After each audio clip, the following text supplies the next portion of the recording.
बिस्मिल्लाहिर्रहमानिर्रहीम, अस्सलाम वालेकुम जी। मैं नजमुल हसन बाजवा हूं। नाज़रीन कराम, बड़े लंबे अरसे के बाद पाकिस्तान तहरीक इंसाफ की कोर कमेटी खुश है। बड़े लंबे अरसे के बाद पाकिस्तान तहरीक इंसाफ वालों के लिए कोई अच्छी खबर आई है, और ये एक अच्छी खबर नहीं है बल्कि दो बड़ी अच्छी खबरें पाकिस्तान तहरीक इंसाफ के वर्कर्स के लिए, पाकिस्तान तहरीक इंसाफ के कारकुनान के लिए, इवन कोर कमेटी के लिए और इवन इमरान खान साहब के लिए भी। क्योंकि आपने पिछले अरसे से ये देखा कि नवाज शरीफ साहब बतौर वज़ीर आज़म बिहेव करते हुए नजर आते हैं। मतलब उनका जो है ना वो एयरपोर्ट पे उतरना हो, हेलीकॉप्टर से निकलते हुए सीसीपीओ का सैल्यूट करना हो, या फिर कमिश्नर लाहौर का उनके आगे झुक झुक कर मिलना हो, ऐसे ये लगता है कि जैसे वो प्राइम मिनिस्टर है, यानी कि वो मफरूर मुजरिम नहीं है। इस बात को लेकर बहुत सारे तहरीके इंसाफ के जो लोग हैं उनका मुराल डाउन हुआ था, यानी कि सपोर्ट हमारे पास है, लोग पाकिस्तान तहरीके इंसाफ को चाहते हैं, लोग इमरान खान का नाम लेते हैं। लेकिन at the end of the day जो भी आप कर लें, अगर निजाम मैनेज ही होना है और मैनेज करके नवाज शरीफ जैसे एक बंदे को वज़ीर आज़म बनाना है, तो फिर हमारी सपोर्ट, हमारे वोट इनफैक्ट वो किस खाते जाएंगे? उनको तो किसी खाते नहीं लिखा जाएगा। तो लंबे अरसे से यह परेशानी थी। अब दो बड़ी खबरें आई हैं, और जो लाडला प्रो मैक्स हैं जनाब मियां मोहम्मद नवाज शरीफ साहब, मुझे लगता है कि ये दो बड़े झटके हैं उनके लिए। सबसे पहली खबर तो ये सुन लीजिए कि एक बहुत जबरदस्त जो इत्तेहाद है वो इन मेकिंग है। एक बड़ा जबरदस्त इत्तेहाद बन सकता है।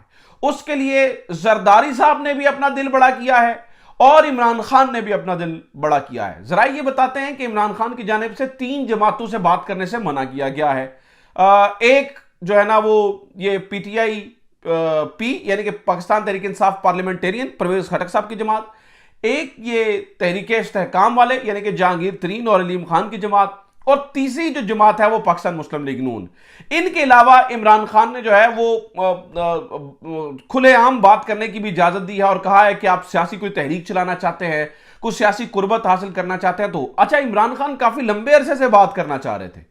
इमरान खान तो आपको याद है कि जब उन्होंने कहा था, जब उन्हें गिरफ्तार किया गया था, तो उससे पहले भी उन्होंने तमाम पॉलिटिकल जमातों को दावत दी थी। लेकिन दूसरी जानिब जो है ना वो किसी और ही जोन में नजर आते थे। जैसे कि पाकिस्तान पीपल्स पार्टी हो, उन्हें यह लगता था कि जो उनका रोमांस चल रहा है, जो उनका रोमांस है पाकिस्तान मुस्लिम लीग नून के साथ, वो लॉन्ग लास्टिंग होगा और पाकिस्तान मुस्लिम लीग नून इस दफा उनके पीठ में छुरा नहीं घोंपेगी। हालांकि वो गलत साबित हुए और पाकिस्तान मुस्लिम लीग नून ने अल्टीमेटली क्या किया, अपनी साजबाज करके, अपने मामलात सीधे करके पाकिस्तान पीपल्स पार्टी को ठुड्डा करा दिया। अब पाकिस्तान पीपल्स पार्टी आहिस्ता आहिस्ता जरदारी साहब की मंशा के साथ आहिस्ता आहिस्ता पाकिस्तान तहरीक इंसाफ के करीब आना चाहती है।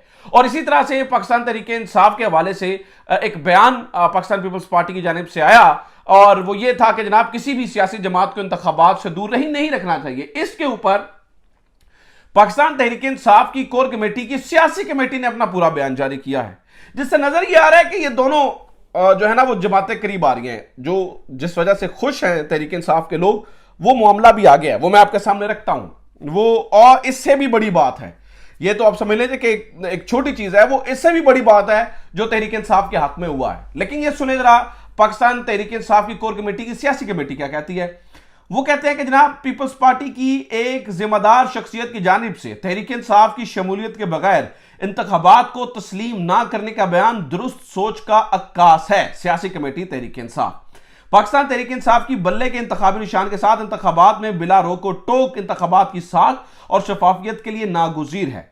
पाकिस्तान तहरीक इंसाफ इंतखाबात के आजादाना, मुनसिफाना, गैर जानिबदाराना, शफाफ और बिला ताखीर इनकाद के बाब में अदा किए गए हर मुस्बत किरदारों का खैर मकदम करेगी। हर मुस्बत किरदार का, यानी कि यहां पर वो पाकिस्तान पीपल्स पार्टी को प्रेस कर रहे हैं कि उन्होंने हमारे हक में बयान दिया। सियासी कमेटी के इजलास में आइंदा हफ्ते से दीगर सियासी जमातों से शुरू किए जाने वाले रवाबत के शेड्यूल पर भी तबादला ख्याल किया गया और इसे हतमी शक्ल दी गई। नाज़रीन किराम, इस वक्त मैं आपको बता रहा हूं एक नया इत्तेहाद इन मेकिंग है, और वो बहुत सारे लोग पाकिस्तान तहरीक इंसाफ के शायद ये सोचते हो नहीं बात नहीं करनी चाहिए, पाकिस्तान पीपल्स पार्टी से बात नहीं करनी चाहिए, फलां से बात। ये बहुत बड़ी गलती होगी इस मौके के ऊपर जब पाकिस्तान तहरीक इंसाफ को सबसे ज्यादा जरूरत है और पाकिस्तान तहरीक इंसाफ को बात करनी चाहिए। और जरदारी साहब जो है ना वो भी इमरान खान की तरफ बढ़ने, और इमरान खान ने भी, आपको इस बात से अंदाजा हो गया कि ग्रीन सिग्नल दे दिया है। इमरान खान भी ग्रीन सिग्नल जो है वो दे रहे हैं। अब आ जाते हैं जनाब जो असल जिस बात पे तहरीक इंसाफ खुश है, जिस बात पे असल तहरीक इंसाफ जो है ना वो रजामंद नजर आती है। तहरीक इंसाफ के कारकुनान का भी खून बढ़ा हुआ है, जोश बढ़ा हुआ है, और जो तहरीक इंसाफ की कोर कमेटी है उसका भी जोश बढ़ा हुआ है। वो क्या बात है वो सुन लीजिए। हुआ यह है कि जनाब 2 टेलीफोन कॉल्स आई हैं, 2 टेलीफोन कॉल्स, और वो 2 टेलीफोन कॉल्स जो हैं वो बड़ी इंपॉर्टेंट है। एक जो अमरीकी नायब वजीर खारजा का फोन, और एक जो है वो अमरीकी जो बरतानवी वजीर खारजा का फोन। इन दोनों की जानिब से यह कहा गया है कि सियासी अमल ऐसा हो कि इसमें से कोई भी सियासी पार्टी अलग ना हो।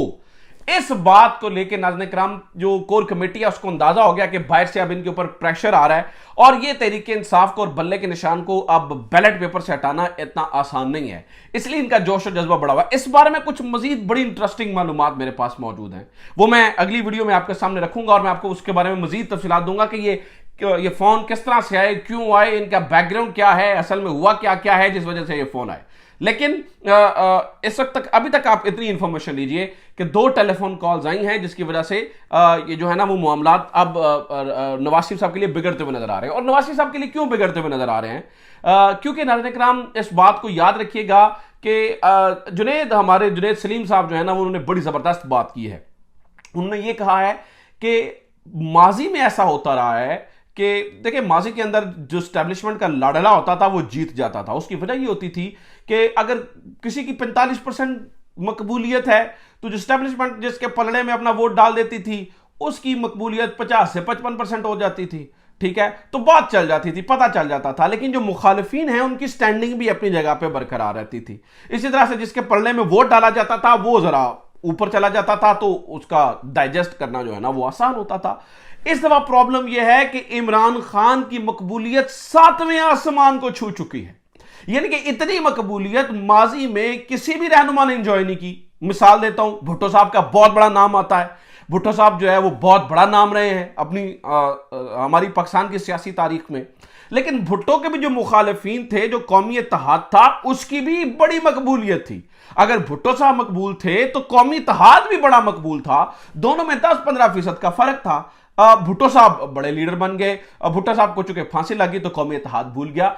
इस पर्टिकुलरली इस सिचुएशन में आप देखें तो इमरान खान के करीब करीब भी कोई नहीं भटक रहा, बल्कि इमरान खान मकबूलियत के 7वें आसमान को छू रहे हैं। और जो उनके मद्दे मुकाबल मियां नवाज शरीफ साहब जो कि लाडला प्रो मैक्स हैं, जिन्हें जो है ना वो सिस्टम ने लाडला बना के उतारा है वज़ीर आज़म बनने के लिए, उनके अगर आप सिचुएशन देखें तो आपको नजर ये आएगा, आपको पता ये चलेगा कि जो उनकी मकबूलियत है वो इमरान खान से एक तो बहुत नीचे है, और दूसरी तरफ इमरान खान से मोहब्बत करने वाले हजारों नहीं लाखों बल्कि करोड़ों में हैं, जबकि नवाज शरीफ साहब से नफरत करने वाले लाखों करोड़ों में हैं।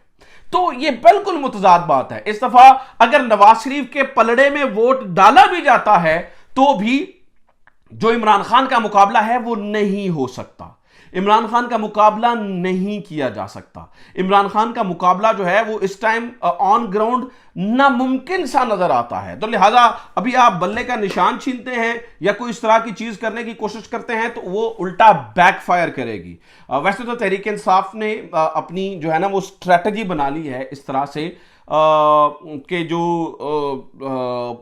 बल्ले का निशान अगर नहीं भी रहता तो भी तहरीक इंसाफ जो है वो अपनी बड़ी शानदार जो है वो एक हिकमत अमली से इलेक्शन लड़ती हुई जो है वो नजर आएगी। तो ये अब तक की अपडेट्स हैं, 2 टेलीफोन कॉल्स वाली स्टोरी अगली वीडियो में बता रहा हूँ। अपना ख्याल रखिए। खुदा हाफिज़। पाकिस्तान जिंदाबाद।